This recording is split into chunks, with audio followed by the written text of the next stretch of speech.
Pemirsa Bali TV, sesuai dengan peraturan pemerintah nomor 10 tahun 2020 dan keputusan Menteri Hukum dan HAM tahun 2020 tentang pengeluaran dan pembebasan terpidana melalui asimilasi dan integrasi dalam penanganan dan pencegahan COVID-19, sebanyak 157 narapidana di Bali dibebaskan. Nah, seperti apa tanggapan akademisi hukum melihat kondisi ini?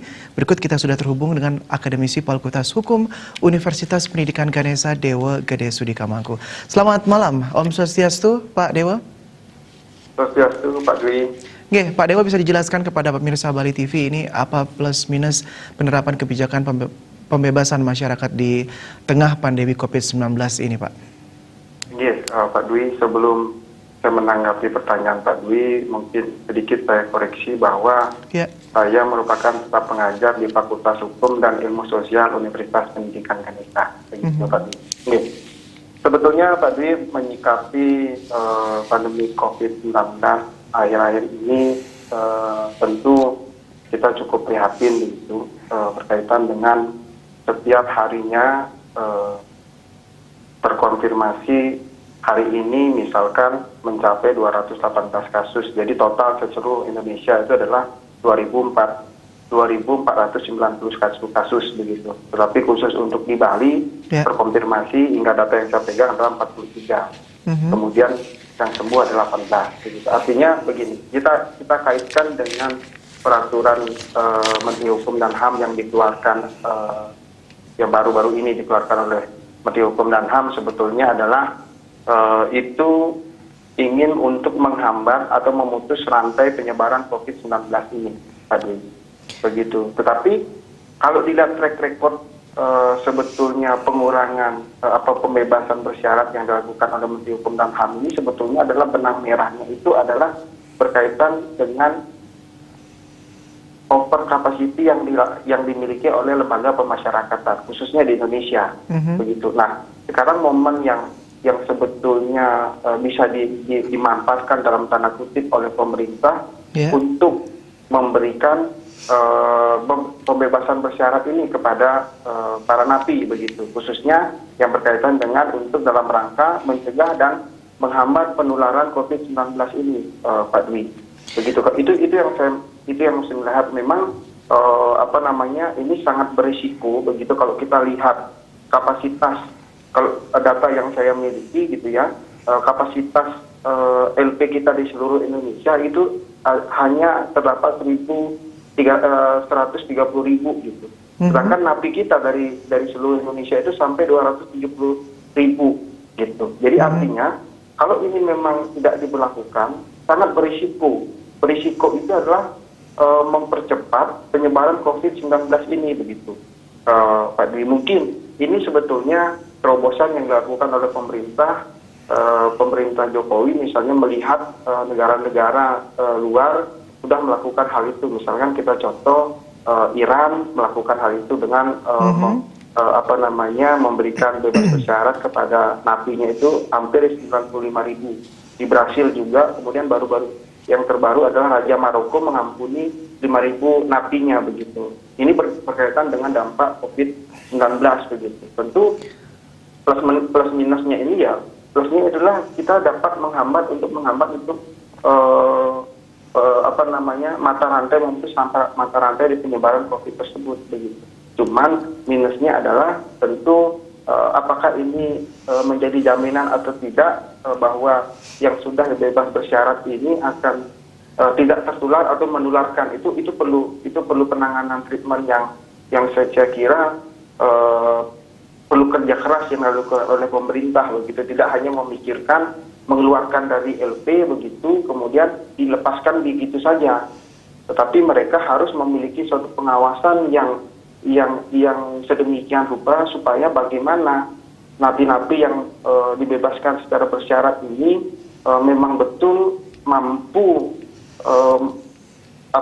mampu mewujudkan apa yang diinginkan oleh pemerintah begitu. Seperti apa pengawasannya, Pak Dewa? Ya. Seperti apa pengawasan tersebut, Pak Dewa? Ya, pengawasannya tentu diatur oleh peraturan perundang-undangan begitu, misalkan Bapas, kemudian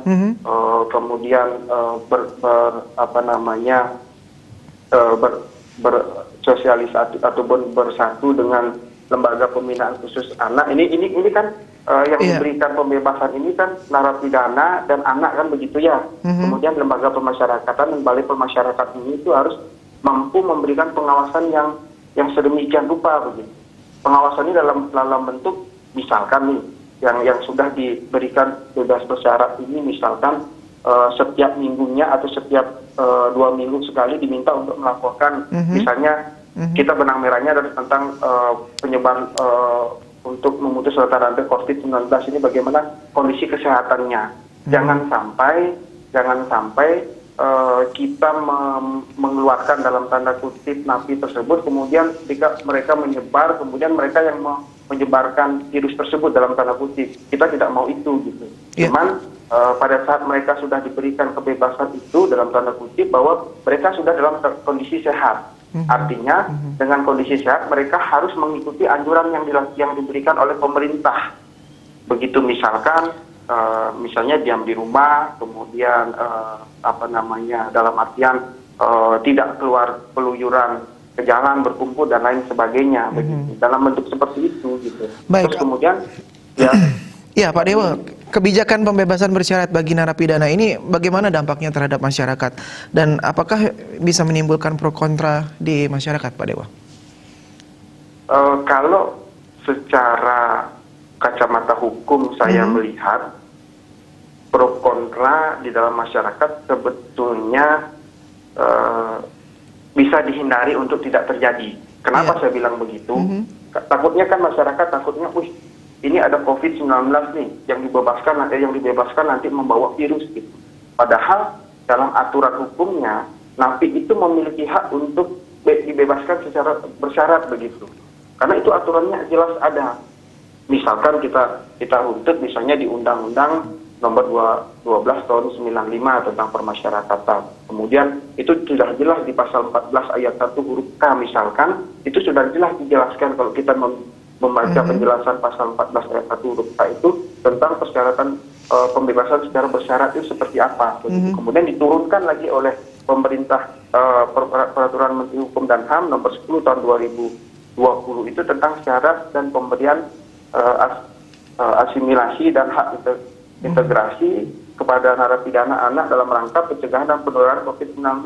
Saya kira ini aturannya sudah sesuai dengan koridor hukum dan tidak menerabas peraturan hukuman yang lain begitu. Artinya pro kontra itu sebetulnya tidak kita bisa benturkan di sini dalam artian sesuai dengan aturan hukum sudah bisa dilaksanakan begitu.